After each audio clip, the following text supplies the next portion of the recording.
Well, I think a lot of this is just indicative of the popularity of Bitcoin as an asset class. It's now the world's most popular investment asset. If you think about what's happening right here, there is hundreds of millions of dollars per day flowing into these Bitcoin ETFs, and there's only about $40 to $45 million of net new Bitcoin being produced. So there's 12 and a half times more demand than there is supply being created every single day. If there's that much demand and that little supply, the price has got to go up to accommodate everyone. And so my guess is that we're about to see Bitcoin continue to grind up over the next couple of weeks. What's holding it back then?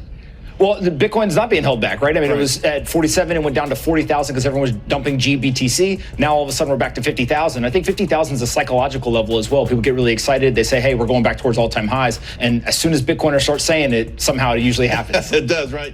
If you look at what happened with the Bitcoin ETF, right? Bitcoin is an asset. It's now been accepted within Wall Street. And now people want to get access. And so we have these Bitcoin ETF issuers. I think that the next big run of equities is going to end up being in altcoin ETFs. And what I mean by that is forget which coin or which protocol, but the altcoin ETF issuers, I think, are going to have a great run over the next 2 years. I've made 3 bets here. I invested in Bitwise. I invested in a company called 21 Shares. And then the only publicly traded company is something called DeFi Technologies. And all 3 of these, they basically want to give people exposure to assets. They don't care which one you pick. They just want to make sure that it's easier for you to put money into this ecosystem, in this industry. And I think all 3 will do well.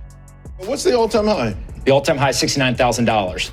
So, but you think we'll at least test that this year, maybe? I think that we'll go to a new all-time high before the end of the year, especially if we continue to see hundreds of millions of dollars flowing into these ETFs every day. Right, it's been amazing. The world is changing for sure. I mean, last year, the NASDAQ was up 50%, right? And so there's definitely these big moves that happen in the traditional markets. Bitcoin, obviously, is that on steroids. But the other thing that's now starting to happen, Fidelity just came out, and they've got a fund. It's an all-in-one fund out in Canada. And they're going to put 1% to 3% of that fund into the Bitcoin ETF. And so what you're going to start seeing is not just direct inflows into the Bitcoin ETFs. You're going to start seeing them putting Bitcoin into all of their funds because it, from a risk-reward standpoint, drastically improves the performance of these portfolios. And they're going to start to realize if I'm lagging indicators, if I'm lagging performance, if I put a little bit of Bitcoin, 1% to 3% into this portfolio, it's going to enhance my returns. Bitcoin, I think it might be good if it stayed at 47,000 for a year because people wouldn't worry about buying a pizza that's worth a Mercedes 2 years from now. The joke in the Bitcoin community is the real Bitcoiners want the price to stay low so they can accumulate more of it, right? A year from now, it's where?